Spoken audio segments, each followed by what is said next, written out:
Halo semua, kembali lagi ke channel Tante Wiwik. Sebelum kita mulai ceritanya, dari daerah mana saja nih yang hadir? Yuk absen, dan jangan lupa pencet tombol subscribe dan nyalakan loncengnya. Kita mulai ceritanya.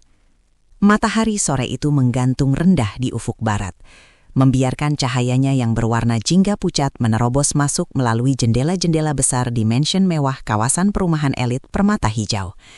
Namun, kehangatan cahaya itu sama sekali tidak mampu mencairkan suasana beku di dalam ruang tamu kediaman Arkananta.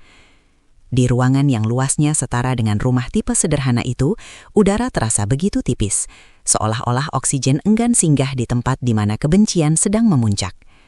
Arkan, pria berusia 32 tahun dengan setelan jas mahal yang mulai kusut di bagian lengan, berdiri di tengah ruangan dengan napas yang memburu.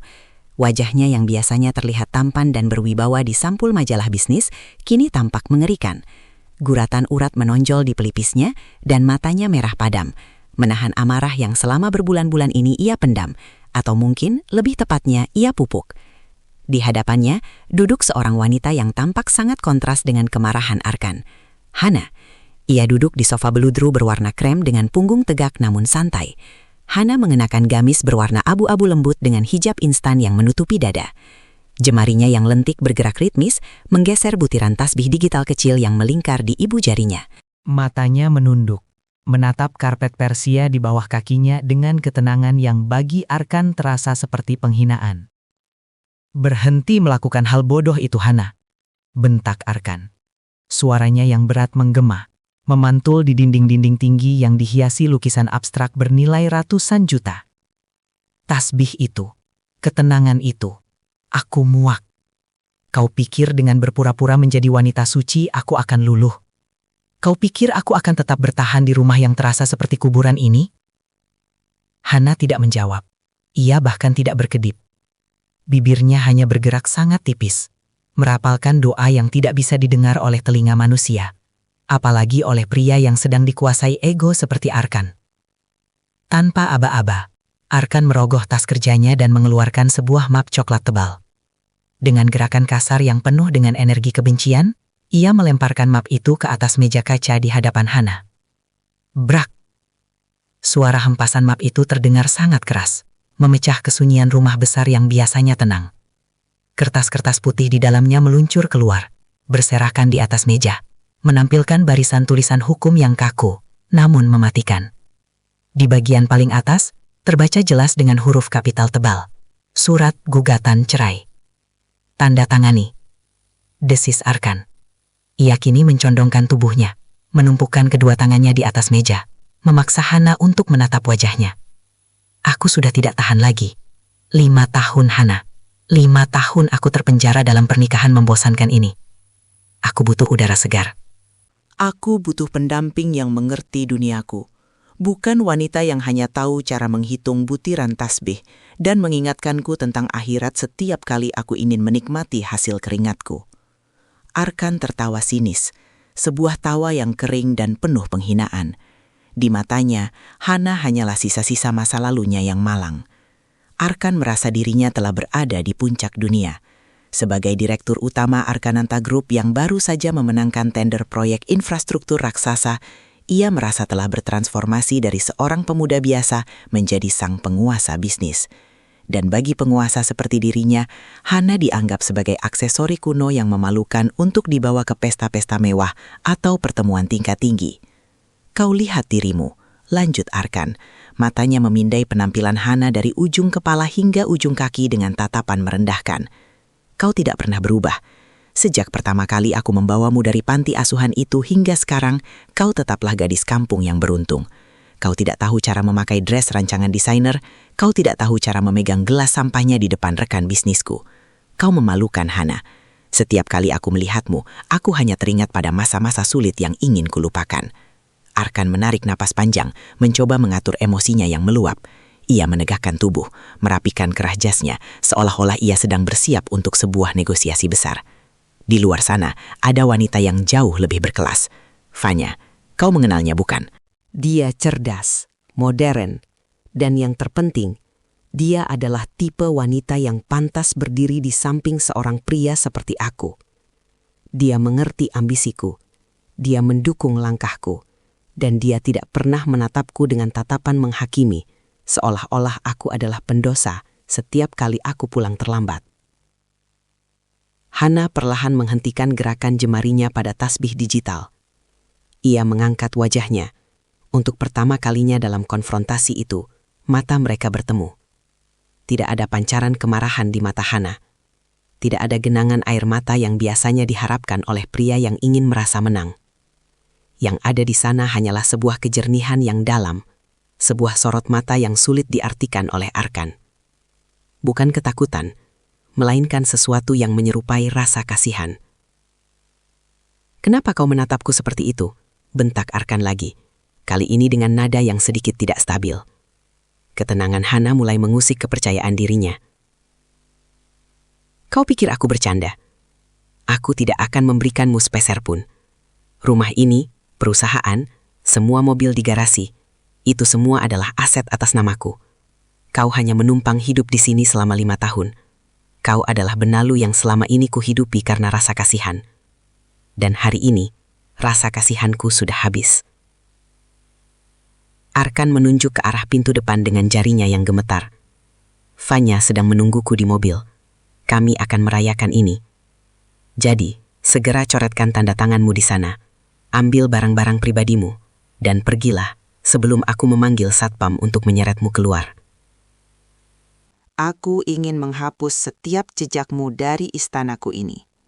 Hana menatap tumpukan kertas di depannya, lalu kembali menatap Arkan. Suaranya keluar untuk pertama kalinya sore itu, lembut namun memiliki resonansi yang mampu menggetarkan udara di ruangan itu. "Istanamu, Arkan?" tanya Hana pendek. "Ya, istanaku, hasil banting tulangku dari nol. Kau lupa bagaimana aku bekerja siang dan malam sementara kau hanya duduk manis di rumah?" Hana menghela napas pelan, sehalus hembusan angin pagi. Ia tidak membantah, tidak pula membenarkan. Dalam benaknya, Hana teringat setiap malam saat Arkan pulang dengan putus asa karena kegagalan negosiasi. Dan Hanalah yang memberinya saran strategis, yang kemudian Arkan klaim sebagai ide briliannya sendiri. Hana ingat setiap lembar dokumen legal yang ia periksa diam-diam saat Arkan tertidur, memastikan tidak ada jebakan kontrak yang bisa menghancurkan pria itu. Namun Arkan, dalam kebutaan arogansinya, menganggap semua keberuntungan itu adalah murni karena kehebatannya sendiri. Ia lupa, atau mungkin sengaja menutup mata, bahwa fondasi hidupnya dibangun di atas tangan dingin seorang wanita yang kini ia sebut benalu. Jika itu memang keinginanmu, Arkan, jika kebebasan adalah hal yang menurutmu paling berharga sekarang, aku tidak akan menghalangimu, ucap Hana dengan nada yang sangat tenang, seolah ia sedang membicarakan cuaca dan bukan tentang perceraian yang akan menghancurkan status sosial mereka. Hana meraih pena yang tergeletak di samping map. Jantung Arkan berdegup kencang. Ia merasa kemenangan sudah di depan mata.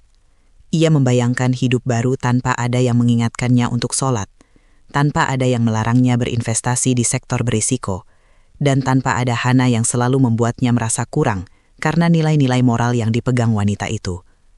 Arkan tersenyum sinis, sebuah senyuman kemenangan seorang tiran. Ia tidak menyadari bahwa di atas meja itu, yang akan ditandatangani Hana bukan sekadar surat cerai, melainkan sebuah dokumen yang akan menarik kembali seluruh dunia yang selama ini Arkan pinjam dari istrinya. Hana membuka tutup pena itu. Sebelum menggoreskan tinta, ia menatap Arkan untuk terakhir kalinya, dengan tatapan yang sangat asing. Sebuah tatapan perpisahan dari seorang pemilik kepada penyewa yang telah gagal menjaga amanahnya. "Ingat satu hal, Arkan," kata Hana lirih. "Tanda tanganku di atas kertas ini bukan cuma mengakhiri pernikahan kita, tapi ini adalah akhir dari semua hal yang kau pikir kau miliki." Arkan hanya tertawa mengejek, tidak memahami makna ganda dari kalimat itu.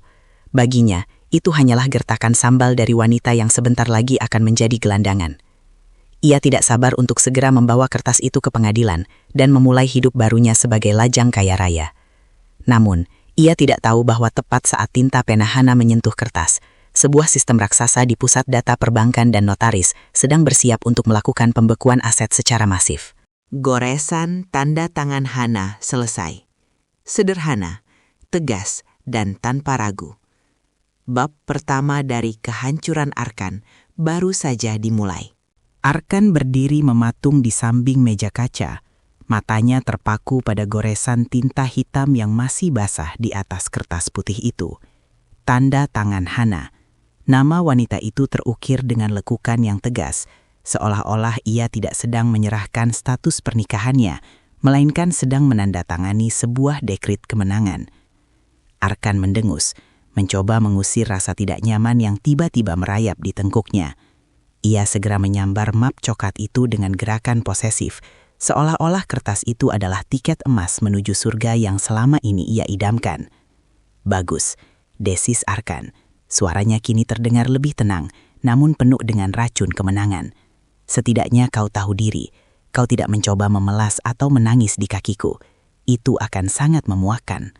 Hana berdiri dari sofa beludrunya. Gerakannya begitu halus, nyaris tanpa suara. Ia merapikan gamisnya yang sedikit kusut, lalu melipat tangannya di depan dada dengan jemari yang masih menggenggam tasbih digital. Ia menatap Arkan, pria yang selama 5 tahun ini ia layani dengan seluruh ketulusannya, namun kini tampak seperti orang asing yang mengerikan. Aku tidak pernah menangis untuk hal yang memang sudah seharusnya dilepaskan, Arkan, jawab Hana datar. Kesedihan adalah untuk sesuatu yang berharga, dan bagiku, apa yang ada di depan mataku sekarang sudah kehilangan nilainya. Wajah Arkan mengeras. Kau pikir kau siapa? Berani-beraninya bicara soal nilai kepadaku. Lihat sekelilingmu, Hana. Semua kemewahan ini, lukisan-lukisan ini, pilar-pilar marmer ini, semuanya ada karena ambisiku. Karena aku berani mengambil risiko yang tidak pernah bisa dipahami oleh otak kecilmu itu. Arkan berjalan menuju jendela besar yang menghadap ke halaman depan. Di sana, di balik pagar besi tempa yang menjulang tinggi, sebuah mobil sport berwarna merah menyala tampak berkilau di bawah lampu jalan yang mulai menyala. Di dalam mobil itu, Arkan tahu ada Fanya. Wanita yang menurutnya adalah personifikasi dari kesuksesan modern. Fanya adalah antitesis dari Hana. Jika Hana adalah telaga yang tenang namun dalam, maka Fanya adalah kembang api yang meledak-ledak dan penuh warna. Fanya adalah wanita yang setara denganku, lanjut Arkan tanpa menoleh. Ia menatap bayangannya sendiri di kaca jendela, mengagumi setelan jasnya yang mahal. Dia mengerti bagaimana dunia ini bekerja. Dia tahu bahwa di puncak kekuasaan, moralitas hanyalah penghambat. Dia tidak seperti kau, Hana, yang selalu menatapku dengan tatapan menghakimi setiap kali aku memenangkan kesepakatan bisnis dengan cara yang sedikit agresif. Hana hanya tersenyum tipis, sebuah senyuman yang mengandung duka mendalam bagi pria yang berdiri memunggunginya. Agresif atau curang, Arkan? Ada garis tipis di antara keduanya, dan kau sudah melompat jauh melewati garis itu sejak lama. Arkan berbalik dengan cepat, telunjuknya mengacung tajam ke arah Hana. Jaga bicaramu, kau tidak tahu apa-apa tentang bisnis. Kau hanya tahu cara berdoa dan menunggu uang belanja masuk ke rekeningmu setiap bulan. Kau tidak pernah tahu rasanya bertarung di meja negosiasi, menghadapi hiu-hiu korporasi yang siap menerkammu hidup-hidup. Aku membangun Arkananta Group dari nol, dari keringatku sendiri. Kebohongan itu, Arkan sudah mengucapkannya berulang kali hingga ia sendiri mulai mempercayainya. Ia benar-benar lupa, atau lebih tepatnya, egonya telah menghapus memori, bahwa modal awal perusahaan itu berasal dari dana warisan keluarga Hana yang dikelola oleh yayasan. Ia lupa bahwa koneksi pertama yang membukakan pintu bagi proyek-proyek besarnya adalah Paman Hana, seorang diplomat senior yang sangat menghormati keponakannya.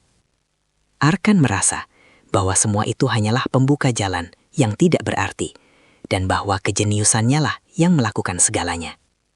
Kau pikir Fanya mencintaimu, Arkan? Tanya Hana tiba-tiba. Pertanyaan itu terdengar sangat tenang, namun menusuk tepat di ulu hati Arkan. Arkan tertawa terbahak-bahak, sebuah tawa yang dipaksakan. Tentu saja, dia mencintai kekuatanku, dia mencintai visi hidupku, dia mencintai pria yang bisa memberikannya dunia di bawah kakinya. Itu jauh lebih nyata daripada cinta spiritualmu yang abstrak dan membosankan. Arkan berjalan mendekati Hana. Langkah sepatunya berbunyi tuk-tuk di atas lantai marmer. seolah-olah sedang menghitung detik-detik terakhir kehidupan Hana di rumah ini. Sekarang, berhentilah menceramahiku. Waktumu sudah habis. Aku sudah memesan jasa pengamanan untuk memastikan kau tidak membawa apapun yang bukan milikmu. Dan ingat, kau tidak berhak atas tunjangan sepeser pun, karena dalam perjanjian yang kita buat dulu, perceraian atas dasar ketidakcocokan berarti kau melepaskan hak asuh atas harta Gonogini. Arkan tersenyum licik. Ia merujuk pada dokumen yang pernah ia sodorkan pada Hana 3 tahun lalu, sebuah amandemen perjanjian pranikah yang ia susun dengan bantuan pengacara gelapnya. Ia mengira telah menjebak Hana. Ia mengira Hana yang naif tidak membaca detail hukum di dalamnya. Aku sudah membacanya, Arkan, potong Hana dengan tenang, setiap barisnya. Bahkan catatan kaki kecil di halaman terakhir yang kau tulis dengan ukuran font nomor 6. Aku tahu persis apa yang aku tanda tangani saat itu. Kalau begitu kau tahu kau akan keluar dari sini sebagai pengemis, bentak Arkan. Kita lihat saja nanti siapa yang akan menjadi pengemis, balas Hana pelan. Ia melangkah menuju pojok ruangan, mengambil sebuah koper kecil berwarna hitam yang sudah ia siapkan sejak pagi hari. Koper itu sangat ringan, hanya berisi pakaian ibadah, beberapa lembar gamis, dan buku-buku catatan pribadinya. Ia tidak menyentuh perhiasan emas, tas-tas bermerek, atau jam tangan mewah yang pernah Arkan belikan sebagai upah karena telah menemaninya ke acara kantor. Melihat koper itu, kemarahan Arkan berganti menjadi rasa jijik. Hanya itu? Kau ingin berlagak syahid dengan tidak membawa apa-apa? Silahkan. Jangan datang menangis kepadaku bulan depan ketika kau tidak bisa membayar sewa kontrakan kecilmu. Arkan kemudian merogoh saku jasnya, mengeluarkan kunci mobil operasional kantor yang paling murah, sebuah sedan tua yang jarang dipakai. Ia melepaskannya begitu saja hingga jatuh ke lantai marmer, berdenting tepat di dekat kaki Hana. Ambil itu, gunakan untuk pergi dari sini. Aku masih punya sedikit rasa kemanusiaan untuk tidak membiarkanmu berjalan kaki ke jalan raya. Hana menatap kunci itu sebentar, lalu menatap Arkan. Ia tidak mengambil kunci itu. Simpan saja kunci itu, Arkan. Kau mungkin akan lebih membutuhkannya daripada aku sebentar lagi. Apa maksudmu? Arkan mengerutkan kening, merasa tersinggung. Kebebasan yang kau cari, Arkan, itu seperti fata morgana di padang pasir. Kau berlari mengejarnya dengan haus, tanpa sadar kau sedang berlari menuju jurang. Kau mengkhianati pernikahan ini bukan karena kau menemukan wanita yang lebih baik, tapi karena kau kehilangan jiwamu sendiri dalam tumpukan uang yang sebenarnya bukan milikmu. Arkan hendak membalas dengan makian yang lebih kasar, namun suara klakson mobil sport di luar pagar terdengar 2 kali. Fanya sudah tidak sabar. Arkan mendengus sombong, memperbaiki posisi dasinya, dan menatap Hana dengan tatapan final. Pergilah Hana, duniamu sudah berakhir di sini. Selamat menikmati kemiskinanmu. Arkan berbalik dan berjalan menuju pintu besar mansion dengan langkah lebar, membawa map coklat itu seperti sebuah piala. Ia tidak menoleh lagi. Ia tidak melihat Hana yang masih berdiri diam, menutup matanya sejenak untuk membisikkan doa terakhir bagi rumah itu. Di luar, udara sore terasa lebih dingin. Arkan membuka pintu gerbang otomatis dengan remote kontrol emasnya. Ia menatap mobil sport merah milik Fanya dan tersenyum lebar. Ia merasa bebas. Ia merasa pengkhianatan ini adalah langkah paling cerdas yang pernah ia ambil dalam karirnya. Ia tidak sadar bahwa di dalam saku celananya, ponsel pintarnya mulai memanas. Sebuah proses digital yang sangat rumit sedang berjalan di latar belakang. Perjanjian pranikah yang asli, yang sebenarnya tidak pernah Arkan baca dengan teliti karena terlalu percaya pada pengacaranya, memiliki sebuah klausul, kematian perdata. Sebuah klausul yang menyatakan bahwa jika Arkan memutus ikatan pernikahan dengan sengaja demi pihak ketiga, maka seluruh perwaliannya atas aset Arkananta Group akan gugur dalam hitungan detik setelah tanda tangan sang pemilik modal asli dibubuhkan. Arkan melangkah menuju mobil Fanya, namun baru 3 langkah, sebuah getaran panjang terasa di paha kirinya. Getaran yang tidak biasa, getaran yang menandakan bahwa dunianya yang megah sedang bersiap untuk runtuh seketika. Arkan melangkah keluar dari pintu jati besar mansion itu dengan dada membusung. Di tangannya, map coklat berisi surat cerai itu ia remas ujungnya, seolah-olah kertas itu adalah bukti otentik bahwa ia telah berhasil menaklukkan masa lalunya. Langit senja yang mulai menggelap di atas kawasan permata hijau seakan menjadi latar belakang dramatis bagi hari kemerdekaan yang ia proklamasikan sendiri. Di depannya, mobil sport merah milik Fanya terparkir gagah. Lampunya berkedip 2 kali menyambut sang raja yang baru saja menanggalkan mahkota lamanya. Namun, di dalam ruang tamu yang baru saja ia tinggalkan, Hana masih berdiri mematung. Cahaya lampu gantung kristal yang mulai redup memantul di matanya yang jernih. Hana tidak terburu-buru. Ia menatap punggung Arkan yang menjauh dengan sebuah tatapan yang sulit didefinisikan. Sebuah campuran antara duka, kelegaan, dan kasih sayang yang telah kering. "Kau benar, Arkan," bisik Hana pelan. Suaranya nyaris seperti desiran angin yang masuk melalui celah pintu. "Duniaku di rumah ini memang sudah berakhir. Tapi duniamu yang sesungguhnya, bahkan belum benar-benar kau kenali." Hana membungkuk sedikit, bukan untuk mengambil kunci mobil tua yang dilemparkan Arkan, melainkan untuk memungut tasbih digitalnya yang sempat ia letakkan di meja. Ia memasukkannya ke dalam saku gamisnya. Dengan gerakan tenang, ia mengeluarkan ponsel dari saku lainnya. Layarnya menyala, menampilkan sebuah pesan singkat dari nomor yang tidak tersimpan. Namun ia tahu siapa pengirimnya. Protokol telah siap, menunggu konfirmasi akhir. Hana hanya mengetik satu kata, "Jalankan." Sementara itu, di halaman depan, Arkan sudah sampai di samping mobil Vanya. Vanya menurunkan kaca jendela mobilnya, menampilkan wajah dengan riasan tebal yang sempurna dan kacamata hitam yang bertengger di atas kepalanya, meski hari sudah mulai gelap. Aroma parfum mahal yang menyengat langsung menyerbu indera penciuman Arkan, kontras dengan aroma mawar dan kayu cendana yang biasanya tercium dari tubuh Hana. "Lama sekali, sayang," rengek Vanya dengan suara cempreng yang dibuat-buat manja. "Aku sudah kepanasan di sini. Apa wanita itu mencoba menangis dan memeluk kakimu agar tidak diceraikan?" Arkan tertawa sombong. Ia bersandar di pintu mobil sambil menatap ke arah balkon mansionnya. Menangis. Dia terlalu kaku untuk itu. Dia hanya diam seperti patung. Mungkin sedang menghitung berapa hari lagi dia bisa makan sebelum uang tabungannya habis. Dia sudah menandatanganinya, Vanya. "Kita bebas." Vanya memekik senang. Ia keluar dari mobil dan langsung menghambur ke pelukan Arkan. "Oh, Arkan, ini baru laki-laki impianku. Tegas dan tahu apa yang diinginkan. Sekarang, ayo kita pergi. Aku sudah memesan meja di The Peak. Kita harus merayakan kembalinya statusmu sebagai lajang paling sukses di kota ini." Arkan hendak membalas pelukan itu. Namun tepat saat tangannya menyentuh pinggang Vanya, sakunya bergetar hebat. Bukan hanya sekali, tapi bertubi-tubi. Bzz, bzz, bzz. Awalnya, Arkan mengabaikannya. Ia pikir itu hanya pesan-pesan selamat dari rekan bisnisnya yang sudah mencium kabar perceraian ini. Namun getaran itu tidak berhenti.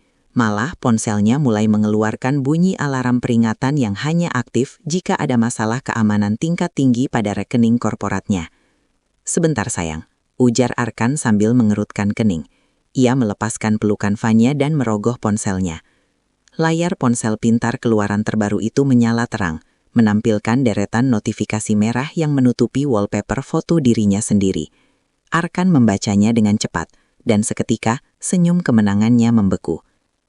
Peringatan sistem amanat, status perkebalan hukum wali amanat dicabut.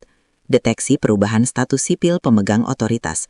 Berdasarkan perjanjian akta nomor 44, seluruh akses likuiditas sedang dialihkan ke pemegang saham pengendali. "Apa-apaan ini?" gumam Arkan. Jantungnya mulai berdegup kencang, tidak sinkron dengan ketenangan malam itu. Ia mencoba membuka aplikasi perbankan prioritasnya.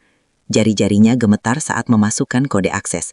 Biasanya aplikasi itu akan menampilkan angka saldo dengan 90 di belakangnya.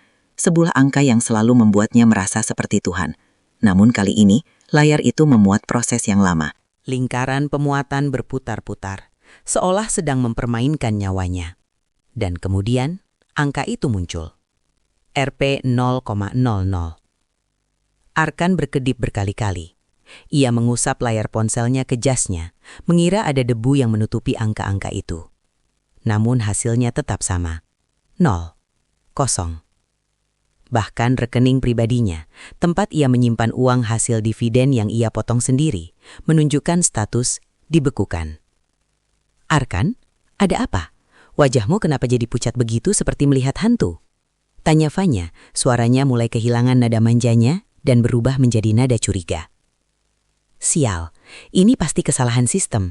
IT kantor pasti sedang melakukan perbaikan." Arkan mencoba meyakinkan dirinya sendiri. Ia beralih ke email perusahaan.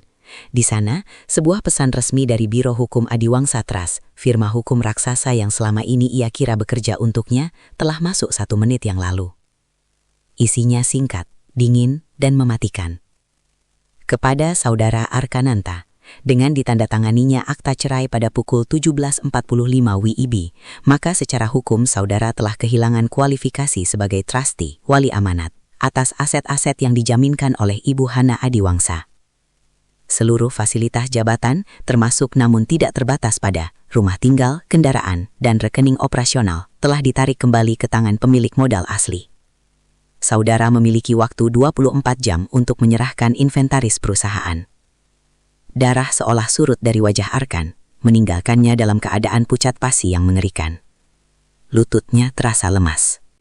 Ia bersandar pada kap mobil sport Fanya agar tidak jatuh tersungkur.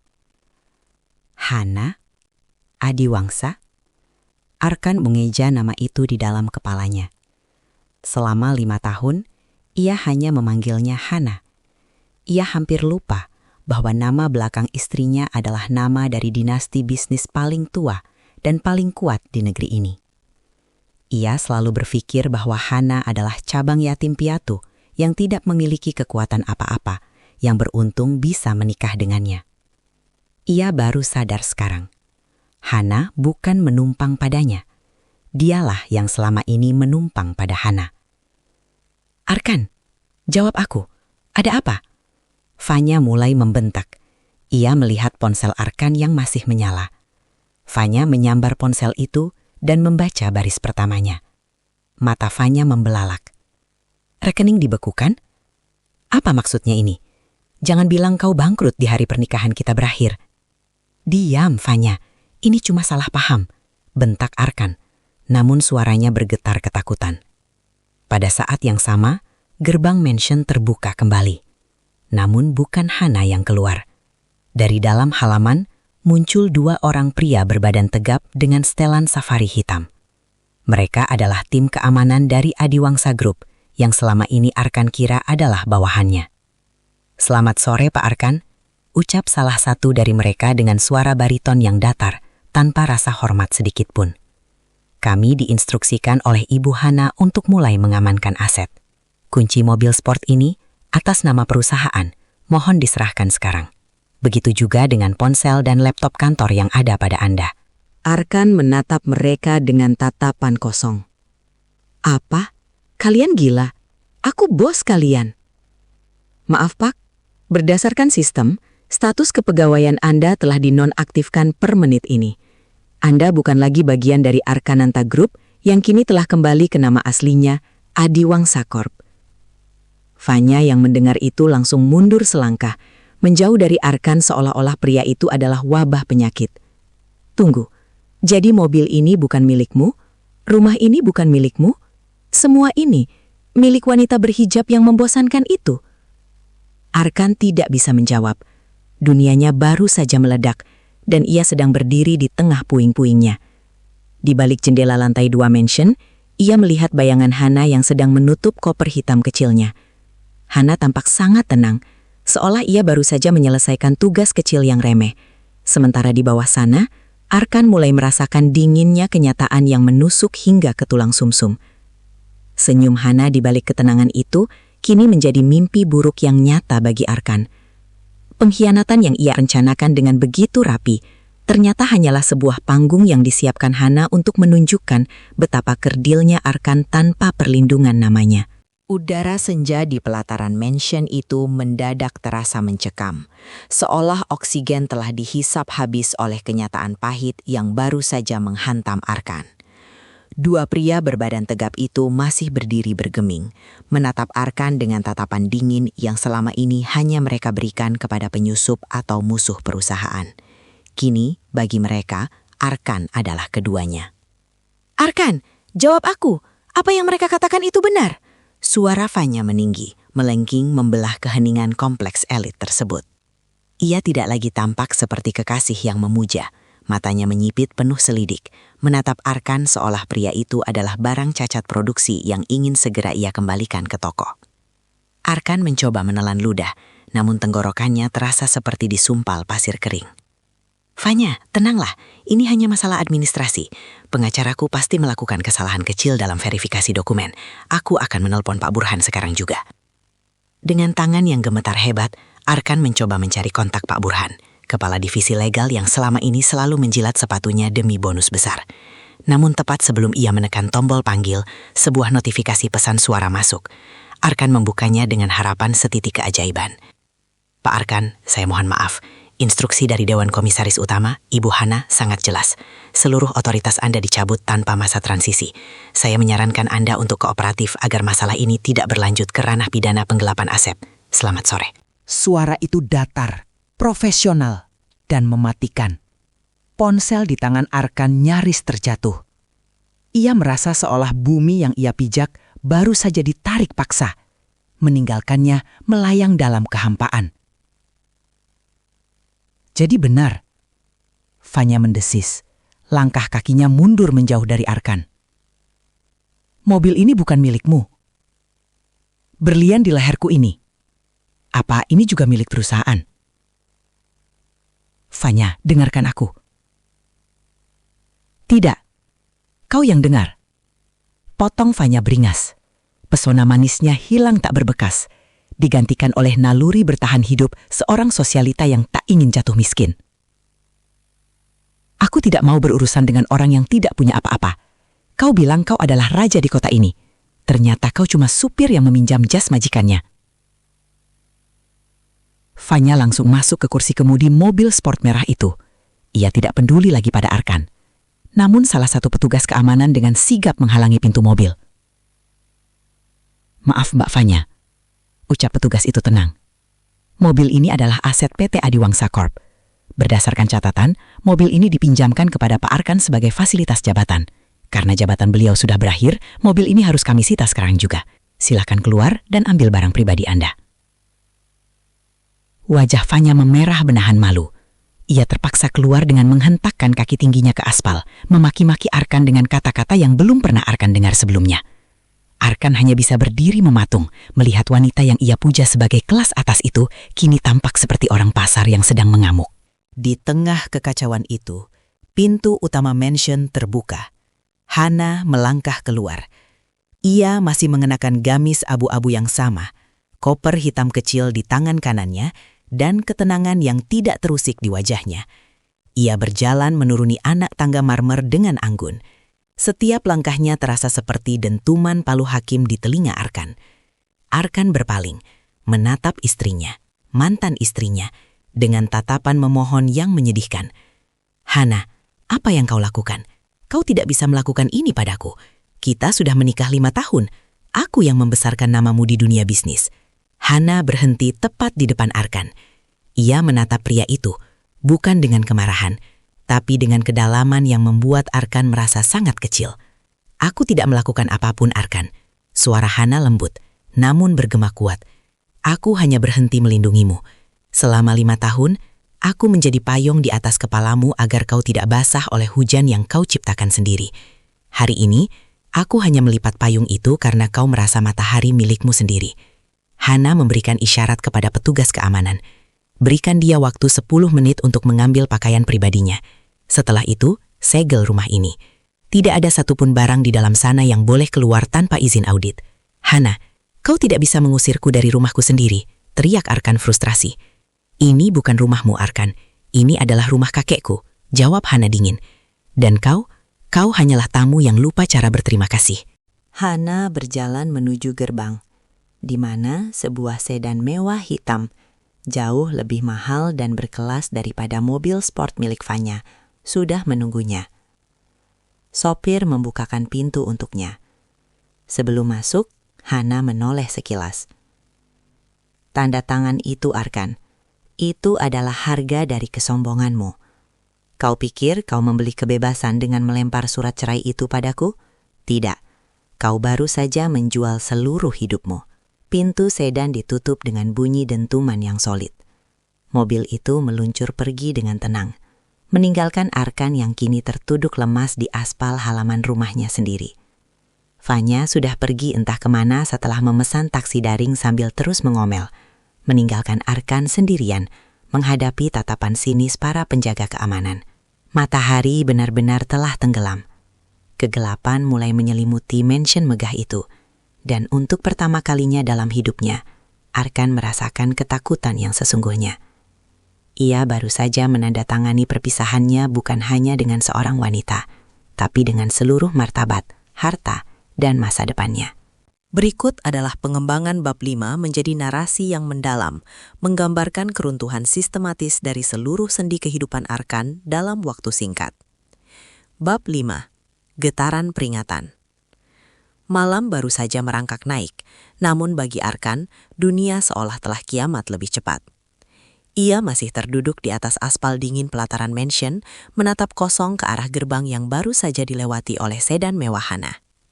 Suara deru mesin mobil itu telah hilang, digantikan oleh kesunyian mencekam yang hanya dipecah oleh suara jangkrik dan bisikan para penjaga keamanan di kejauhan. Namun, ketenangan itu hanyalah fata morgana. Di dalam saku jas mahalnya, ponsel Arkan mulai bertingkah seperti binatang buas yang sedang mengamuk. Getaran demi getaran terasa bertubi-tubi di paha kirinya. Getaran yang tidak berhenti, getaran yang menandakan bahwa sistem digital yang selama ini memuja namanya, kini sedang berbalik menyerangnya. Dengan tangan gemetar dan telapak tangan yang berkeringat dingin, Arkan mengeluarkan ponsel pintarnya. Layar itu menyala terang, membiaskan cahaya putih pucat ke wajahnya yang kini tampak 10 tahun lebih tua. Deretan notifikasi merah berbaris seperti pasukan yang siap mengeksekusinya. Pesan sistem perbankan. Akun Platinum 0988 Anda telah dinonaktifkan atas permintaan entitas induk. Akses kartu kredit Infinite ditangguhkan. Email notifikasi korporat. Pencabutan akses remote server Arkananta Group. Status akses ditolak oleh administrator pusat. HA. Pesan WhatsApp. Sekretaris Utama. Pak Arkan, tim audit baru saja sampai di kantor pusat. Mereka membawa surat perintah dari Yayasan Adiwangsa. Seluruh berkas di meja Anda sedang disegel. Saya tidak bisa membantu Anda lagi. Arkan merasa mual. Perutnya melilit seolah diremas oleh tangan besi. Ia mencoba membuka aplikasi perbankan pribadinya, berharap setidaknya ada sisa-sisa bonus atau uang simpanan tersembunyi yang bisa ia gunakan untuk menyambung hidup atau menyewa pengacara hebat. Namun, saat layar itu terbuka, ia hanya menemukan angka 0 rupiah. Tidak mungkin, ini mustahil, teriak Arkan pada kegelapan. Suaranya serak dan pecah. Rekening pribadiku, itu uang pribadiku, bagaimana bisa mereka menyentuhnya? Ia lupa pada satu detail kecil namun fatal dalam kontrak kerja direksinya. Di bawah naungan Adiwangsa Corp, seluruh rekening gaji dan bonus pejabat tinggi dikelola melalui sistem trustee yang terintegrasi. Artinya, selama ia menjabat, ia boleh menggunakan uang itu sesukanya. Namun begitu ia dicopot karena pelanggaran etik atau kontrak moral, termasuk perselingkuhan yang merusak citra keluarga pemilik, seluruh dana tersebut dianggap sebagai aset perusahaan yang harus diaudit ulang sebelum dilepaskan. Arkan mencoba menelpon Fanya. Ia butuh suara pendukung. Ia butuh seseorang untuk menampungnya sementara waktu di apartemen mewah yang dulu ia belikan untuk wanita itu. Namun, setiap kali ia menekan tombol panggil, hanya suara operator yang menyambutnya. Nomor yang Anda tuju sedang tidak aktif atau berada di luar jangkauan. Fanya telah memblokirnya. Wanita yang 1 jam lalu bersumpah akan menemani kemenangannya, kini menghilang seperti kabut saat badai datang. Arkan tertawa hambar, sebuah tawa yang berakhir menjadi isak tangis frustrasi. Ia baru saja menyadari bahwa ia telah menukar berlian yang tulus dengan emas palsu yang akan luntur saat terkena keringat penderitaan. Tiba-tiba, lampu-lampu taman yang biasanya menerangi mansion itu dengan cahaya kuning hangat mendadak padam satu persatu. Suara dengung halus dari mesin pendingin ruangan sentral di dalam rumah juga berhenti. Kegelapan total menyelimuti area itu. Salah satu penjaga keamanan mendekati Arkan sambil membawa senter besar. Cahayanya menyilaukan mata Arkan. Pak Arkan, listrik dan air di rumah ini sudah diputus secara sistem. Ini adalah prosedur pengosongan aset yang sah secara hukum, ucap penjaga itu tanpa emosi. Sesuai perintah, Anda hanya diperbolehkan masuk ke area ruang kerja untuk mengambil barang pribadi, hanya pakaian dan dokumen pribadi, di bawah pengawasan kami. Anda punya waktu 15 menit sebelum gerbang utama dikunci total. Arkan bangkit dengan kaki yang terasa seperti jeli. Ia berjalan gontai memasuki rumah yang tadinya ia banggakan sebagai istananya. Di dalam, suasana terasa seperti kuburan. Tanpa listrik, mansion luas itu terasa dingin dan asing. Bau pengharum ruangan otomatis yang biasanya segar, kini terasa mencekik. Di bawah sorot senter penjaga, Arkan melangkah menuju kamar utama. Ia melihat ranjang king size, tempat ia dan Hana biasanya beristirahat. Tempat yang belakangan ini sering ia tinggalkan untuk bermalam di hotel bersama Vanya. Di atas meja rias, Hana tidak meninggalkan apapun kecuali sebuah botol parfum kecil yang sudah kosong. Seolah-olah wanita itu memang ingin menghapus keberadaannya tanpa sisa. Arkan membuka lemari pakaiannya yang penuh dengan jas custom-made seharga puluhan juta. Ia menyambar sebuah tas duffel kulit dan memasukkan pakaiannya secara acak. Ia merasa seperti pencuri di rumahnya sendiri. Hatinya perih saat melihat deretan jam tangan mewah di dalam kotak pajangan yang terkunci. Jam tangan yang kini ia tahu tidak boleh ia bawa karena tercatat sebagai inventaris kantor untuk keperluan branding direktur. "Pak, sisa 10 menit. Suara penjaga itu memperingatkan dari ambang pintu. Arkan berlari menuju ruang kerjanya. Di sana, di atas meja jati besar yang mahal, ia melihat laptopnya. Ia mencoba menyalakannya, namun baterainya lemah dan tanpa wifi, ia tidak bisa melakukan apa-apa. Ia meraba-raba laci meja, mencari sisa-sisa uang tunai yang mungkin terselip. Hasilnya nihil. Hana adalah pengelola keuangan yang sangat rapi, tidak ada uang yang dibiarkan berserakan tanpa catatan. Namun saat ia hendak menutup laci takhir, matanya menangkap sesuatu. Sebuah amplop biru muda terselip di balik tumpukan map kosong. Warna biru yang sangat ia kenali sebagai warna favorit Hana. Jantung Arkan berdenyut kencang. Apakah ini surat perpisahan yang penuh air mata? Apakah ini sebuah cek rahasia yang ditinggalkan Hana karena ia masih mencintainya? Dengan tangan gemetar, ia merobek amplop itu. Di dalamnya bukan berisi uang, hanya selembar kertas catatan kecil dengan tulisan tangan Hana yang sangat rapi, bertanggal 2 tahun yang lalu. Untuk suamiku, Arkan. Aku tahu tentang akun rahasiamu di platform investasi kripto itu. Aku juga tahu kau mengambil dana dari biaya operasional fiktif untuk mengisinya. Aku sudah mengganti uang itu dari tabunganku agar kau tidak terseret hukum. Berhati-hatilah, Arkan. Investasi yang kau pilih itu sangat beresiko. Jangan sampai keserakahanmu melampaui logika bisnis yang aku ajarkan padamu. Di balik catatan itu tertempel sebuah patongan koran lama tentang penipuan Ponzi berskala internasional. Arkan jatuh terduduk di kursi kerjanya. Tubuhnya gemetar hebat. Ia teringat akan dana 500 miliar yang ia curi secara halus dari perusahaan dan ia masukkan ke dalam situs investasi rahasia itu. Investasi yang selama ini ia harapkan menjadi bukit emas cadangannya jika suatu saat ia ingin meninggalkan Hana. Dia tahu, bisik Arkan dalam kegelapan. Selama ini dia tahu semuanya dan dia diam-diam melindungiku. Waktu habis, Pak Arkan.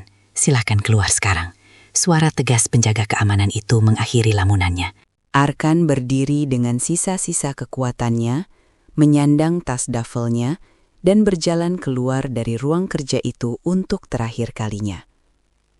Saat ia melewati ambang pintu, ia menyadari bahwa getaran peringatan di ponselnya tadi bukan hanya tentang uang di bank, tapi tentang runtuhnya seluruh struktur kebohongannya yang selama ini ia bangun di depan Hana. Ia melangkah keluar ke halaman, di mana gerbang besar itu kini sudah terbuka lebar hanya untuk membiarkannya pergi. Arkan menoleh ke belakang, melihat bayangan mansion yang gelap gulita di bawah sinar bulan. Ia tidak punya rumah, tidak punya uang, tidak punya kekasih, dan kini ia sadar, ia juga tidak punya kehormatan. Sasa hitam yang mati. Tak ada lampu taman, tak ada pendar hangat dari balik jendela. Rumah itu telah kembali ke pemilik aslinya, dan Arkan hanyalah selembar debu yang baru saja dikibas dari lantainya. Hujan rintik mulai turun, membasahi jas mahalnya yang kini tak lebih dari sepotong kain basah yang menyedihkan. Arkan merogoh ponselnya, satu-satunya benda teknologi yang tersisa, meski layarnya sudah mulai berkedip karena sisa baterai tinggal 5%. Dengan napas tersengal karena panik, ia teringat pada bukit emas cadangannya. Masih ada harapan, bisiknya dengan suara serak, mencoba meyakinkan diri di tengah kedinginan yang menggigit. Uang 500 miliar itu, jika harganya naik, aku masih punya miliaran rupiah. Aku bisa memulai lagi. Aku akan buktikan pada Hana bahwa aku bisa sukses tanpa namanya. Ia segera mengaktifkan tethering hotspot dari ponselnya, meski sinyal di area itu terasa sangat lambat. Jarinya yang gemetar mengetikkan alamat situs investasi kripto rahasia tempat ia menyembunyikan uang hasil penggelapannya 2 tahun lalu. Di kepalanya, ia sudah membayangkan angka saldo yang fantastis. Ia akan menyewa apartemen mewah malam ini juga dan meninggalkan jejak kesialan ini. Ikon pemuatan di layar ponsel berputar-putar. Detak jantung Arkan berpacu lebih cepat daripada putaran ikon tersebut. Namun, saat halaman itu terbuka, bukan deretan angka yang muncul. Layar ponselnya menampilkan latar belakang putih polos dengan tulisan besar berwarna merah yang mencolok dan lambang resmi otoritas hukum. Pengumuman, situs ini telah disita oleh Otoritas Jasa Keuangan (OJK) dan Kepolisian Siber Internasional atas dugaan penipuan skema Ponzi dan pencucian uang. Seluruh aset investor dinyatakan dibekukan untuk keperluan penyelidikan. Arkan terbelalak. Ia mendekatkan layar ponsel ke wajahnya, tidak peduli pada air hujan yang mulai membasahi perangkat mahal itu. Ia mencoba menyegarkan halaman berkali-kali, namun peringatan itu tetap ada. Dingin, kaku, dan final. Harapan terakhirnya baru saja meledak di depan matanya. Uang yang ia curi dari perusahaan, uang yang ternyata diam-diam diganti oleh Hana demi melindunginya dari penjara, ternyata sudah lenyap di telan bumi sejak lama. Selama ini ia merasa kaya karena memegang gelembung sabun yang rupanya sudah pecah tanpa ia sadari. Hana, dia benar. Arkan merosot, duduk di atas trotoar basah. Surat di laci tadi bukan sekedar salam perpisahan. Itu adalah diagnosa atas kebodohannya. Hana sudah tahu dia akan hancur sebelum Arkan sendiri menyadarinya. Selama ini Hanalah sang ratu yang sesungguhnya, pemegang kendali, pelindung dan pengatur strategi. Sementara Arkan hanyalah bidak yang merasa dirinya raja. Tiba-tiba, sebuah mobil taksi tua berhenti di depannya karena kasihan melihat pria berjas yang tampak hancur. Sopir itu menurunkan kaca jendela. "Mau kemana, Pak? Hujan makin deras," tanya sopir itu ramah. Arkan menatap sopir itu dengan tatapan kosong. Ia ingin menyebutkan nama Hotel Bintang 5, namun ia sadar kartunya mati dan dompetnya kosong. Ia ingin menyebutkan alamat apartemen Fanya, namun ia tahu pintu di sana sudah terkunci untuknya. Saya tidak tahu," jawab Arkan lirih. Ponsel di tangannya bergetar sekali lagi, lalu mati total karena kehabisan daya. Kegelapan kini benar-benar sempurna. Hujan kini turun dengan lebat, seolah langit ikut menertawakan nasib Arkan. Dengan sisa uang tunai yang ia temukan di saku jas, lembaran 50 ribuan kumal yang biasanya ia berikan sebagai tip remeh kepada tukang parkir, Arkan berhasil membujuk sopir taksi tua itu untuk mengantarnya ke sebuah kompleks apartemen mewah di pusat kota, tempat di mana Fanya tinggal. "Tunggu sebentar di sini, Pak. Saya akan mengambil uang di atas," bohong Arkan dengan suara gemetar. Sopir taksi itu menatapnya ragu, namun akhirnya mengangguk melihat jas mahal yang dikenakan Arkan. Arkan melangkah masuk ke lobi apartemen dengan tubuh basah kuyup. Ia tidak memedulikan tatapan aneh dari petugas keamanan lobi. Pikirannya hanya satu, Fanya. Ia yakin jika ia bisa menjelaskan bahwa ini hanya masalah sementara, Fanya akan membantunya. Bukankah wanita itu sering berkata bahwa Arkan adalah segalanya baginya? Ia sampai di depan pintu unit nomor 22B. Tanpa ragu, ia menekan bel berkali-kali. Tidak ada jawaban. Arkan mencoba memutar kenop pintu dan terkejut saat menyadari pintu itu tidak terkunci. Ia masuk dengan harapan besar, namun langkahnya terhenti di ruang tengah. Apartemen itu berantakan. Koper-koper besar terbuka di atas sofa. Fanya sedang berdiri di sana, sibuk memasukkan tas-tas desainer dan perhiasan ke dalam koper. Ia tidak lagi mengenakan riasan sempurna. Wajahnya tampak pucat dan penuh kecemasan. "Fanya," panggil Arkan lirih. Fanya tersentak kaget dan berbalik. Begitu melihat Arkan yang basah kuyup dan berantakan, ekspresinya tidak berubah menjadi simpati, melainkan kemarahan yang meluap. "Kau, bagaimana kau bisa masuk ke sini? Pergi Arkan, pergi sekarang juga," teriak Fanya histeris. "Fanya, dengarkan aku. Semuanya dibekukan, tapi aku punya rencana. Kita bisa." "Kita? Tidak ada kata kita, Arkan." Fanya tertawa sumbang, sebuah tawa yang terdengar sangat kasar di telinga Arkan. "Aku baru saja mendapat telepon dari manajemen gedung. Apartemen ini, mobil sport itu, bahkan kartu kredit yang aku pakai, semuanya atas nama perusahaan Adiwangsa. Dan coba tebak, semuanya sudah dibatalkan." Fanya mendekati Arkan dan mendorong bahunya dengan kasar. "Kau membohongiku. Kau bilang kau pemilik segalanya. Ternyata kau cuma boneka yang dipelihara oleh istrimu. Sekarang, karena kau diceraikan, aku juga ikut terseret. Aku harus pergi dari sini malam ini sebelum mereka menyita semua barang-barangku. Fanya, aku mencintaimu. Aku melakukan semua ini untukmu." Arkan mencoba meraih tangan Fanya, namun wanita itu menepisnya dengan jijik. "Cinta, jangan konyol. Aku mencintai gaya hidup yang kau berikan, bukan pria bodoh yang tidak tahu siapa pemilik perusahaannya sendiri," desis Fanya tajam. "Lihat dirimu sekarang. Kau tidak lebih dari sampah basah. Jangan pernah hubungi aku lagi." Tiba-tiba, seorang pria lain muncul dari dalam kamar, membawa koper Fanya yang lain. Arkan mengenalinya. Pria itu adalah salah satu kompetitor bisnisnya. Fanya langsung merapat pada pria itu, meninggalkan Arkan yang terpaku di tengah ruangan. "Ayo sayang, kita tidak punya banyak waktu," ucap pria itu sambil melirik Arkan dengan tatapan merendahkan. Arkan berdiri mematung saat melihat Fanya pergi meninggalkannya tanpa menoleh sedikit pun. Topeng kecantikan dan kelembutan Fanya telah hancur, menyisakan kenyataan bahwa Arkan baru saja membuang berlian demi sepotong beling yang melukai tangannya sendiri. Kini ia benar-benar sendirian, tanpa rumah, tanpa harta, dan tanpa cinta yang ia banggakan. Arkan tersungkur di koridor apartemen yang dingin setelah pintu unit 22B dibanting tepat di depan wajahnya. Suara tawa Fanya dan pria asing itu masih terngiang, berbaur dengan suara gesekan roda koper yang menjauh.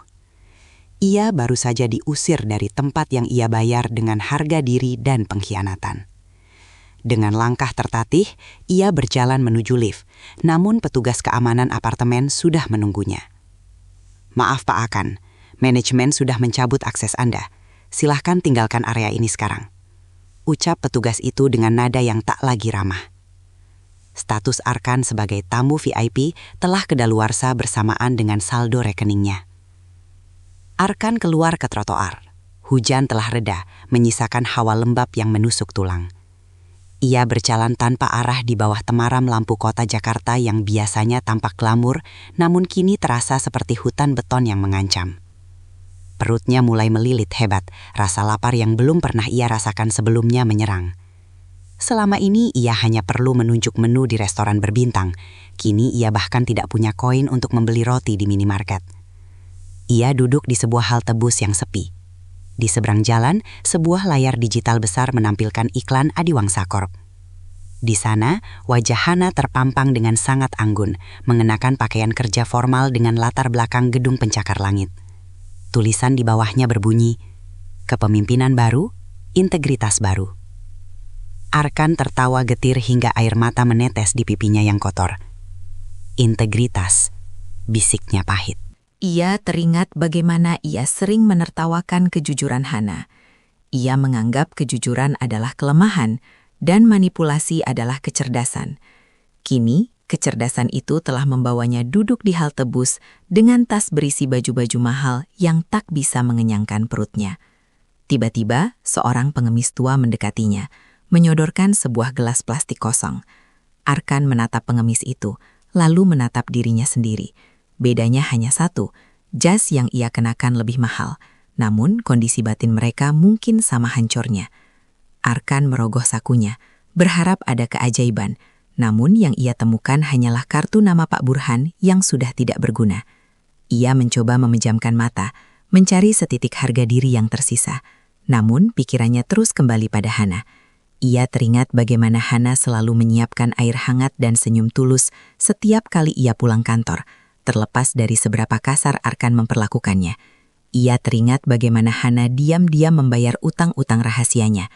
Aku menukar malaikat dengan iblis, isaknya di tengah kesunyian malam. Malam itu Arkan tidak tidur di kasur empuk. Ia meringkuk di bangku halte, menggunakan tas dafelnya sebagai bantal. Kemewahan yang selama ini ia agungkan, kini terasa seperti mimpi buruk yang jauh.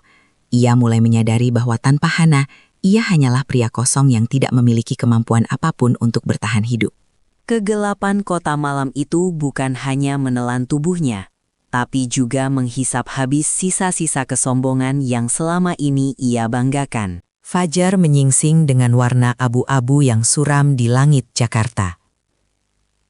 Arkan terbangun dengan sekujur tubuh yang kaku dan nyeri akibat tidur di bangku halte yang keras.